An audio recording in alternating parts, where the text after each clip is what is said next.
नमस्कार साथियों, स्वागत है आपका आज की इस नई वीडियो में। और आज हम बात करने वाले हैं भूगोल के एक इम्पॉर्टेंट टॉपिक भूस्खलन यानी लैंडस्लाइड के बारे में। जी हाँ, देखिए, भूस्खलन या लैंडस्लाइड एक तरह की भूवैज्ञानिक घटना है, एक ऐसी आपदा जिसमें ऊंचे स्थानों या पर्वतीय स्थानों से छोटे छोटे पत्थर के टुकड़े या फिर कहिए कि बहुत बड़ी बड़ी चट्टानें या फिर ज़मीन का एक काफ़ी ज़्यादा बड़ा हिस्सा खिसक कर नीचे की ओर गिर जाता है। भूस्खलन कई तरह के हो सकते हैं, जहाँ पे छोटे टुकड़ों से लेके बड़े बड़े पत्थर के टुकड़ों या फिर बड़ी बड़ी ज़मीन के हिस्से का ही गिर जाना शामिल होता है। कई बार पहाड़ी क्षेत्रों में इस तरह के घटनाओं के होने के कारण आवाजाही के जो रास्ते होते हैं, जो मार्ग होते हैं, वो भी बाधित हो जाते हैं।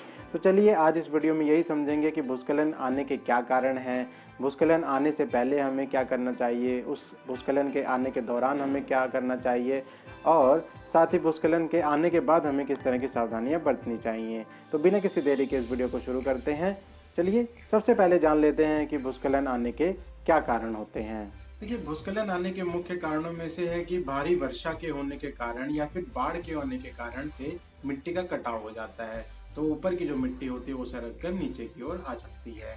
और भूकंप आने के कारण भी भूस्खलन हो सकता है। साथ ही अगर किसी स्थान पर पेड़ों की कटाई ज़्यादा हो रखी है तो वहाँ पर भी मिट्टी की जो पकड़ है वो कमज़ोर हो जाती है और भूस्खलन आने के चांसेस ज़्यादा बढ़ जाते हैं। और यूँ कहें कि एक मैन मेड कारण भी है, जैसे माइनिंग करना। अगर पहाड़ी क्षेत्रों में आपने देखा होगा कि वहाँ पर माइनिंग का काम चल रहा होता है, अगर वहाँ पे कुछ कंस्ट्रक्शन का काम चल रहा है, तो जो अगर मिट्टी का जो कटाव है वो नीचे की ओर से अधिक हो गया तो जाहिर सी बात है ऊपर की ओर से मिट्टी का खिसकना चालू हो जाएगा या फिर बड़ी बड़ी चट्टानों का गिरना भी शुरू हो जाता है। तो लगभग ये 4 कारण मुख्य हैं जिसमें कि भूस्खलन आना संभावित हो जाता है। चलिए जानते हैं कैसे बचें भूस्खलन के खतरे से। देखिए, आपदा के आने से पहले अगर हम तैयार हैं या सतर्क हैं तो हम होने वाले नुकसान को कम कर सकते हैं। देखिए, भूस्खलन प्रभावित क्षेत्रों में हमें घर बनाने से बचना चाहिए, या फिर अगर हम घर बना रहे हैं तो हमें ये जांच जरूर कर लेनी चाहिए कि क्या आसपास के एरिया में कभी भूस्खलन आया है या फिर क्या वह क्षेत्र भूस्खलन प्रभावित क्षेत्र रह चुका है। और हमें ये ध्यान रखना है कि हमारे आसपास अच्छा वृक्षारोपण किया गया हो, और अगर नहीं किया गया तो हमें खुद से इनिशिएटिव लेना चाहिए और उस स्थान पर वृक्षारोपण करवाना चाहिए, ताकि वहाँ पर जो मिट्टी की पकड़ है वो अच्छे से बनी रहे।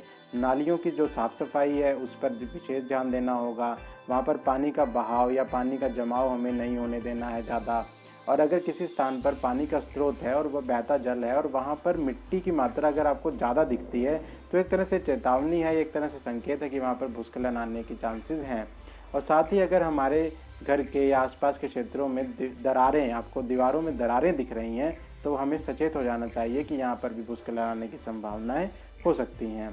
हमें रेडियो, न्यूज़ चैनल या टीवी पर भी चेतावनियों को सुनते रहना चाहिए और हमें ध्यान देना चाहिए कि हम ऐसे क्षेत्रों में निर्माण ना करें जहाँ पर भूस्खलन आने की संभावनाएं अधिक हैं।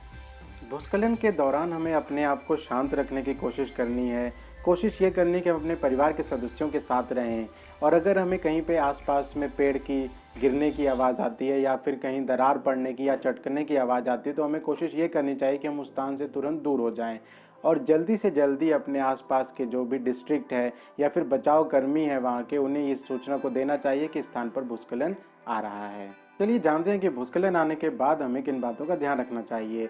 हमें ऐसे स्थानों पर नहीं जाना चाहिए जहाँ पर कि पेड़ पौधे टूटकर गिर चुके हैं या फिर वहाँ पर बिजली की तारें या फिर खंभे गिरे हुए हैं या फिर मिट्टी का काफ़ी ज़्यादा जमा हो रखा है।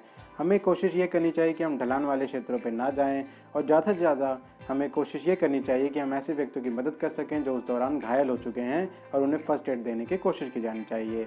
और बात करते हैं नेशनल डिज़ास्टर मैनेजमेंट अथॉरिटी की, जो कि गवर्नमेंट ऑफ इंडिया ने बनाई है, और वो अपने काम को बहुत बखूबी करना जानती है। अगर इस तरह के कोई भी डिज़ास्टर आता है तो वह हमेशा अपने कार्य में तत्पर रहती है।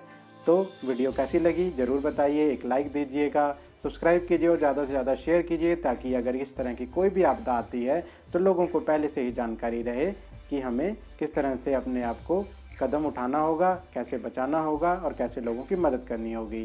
तो चलिए मिलते हैं किसी और नई वीडियो में एक नई जानकारी के साथ। तब तक के लिए नमस्कार।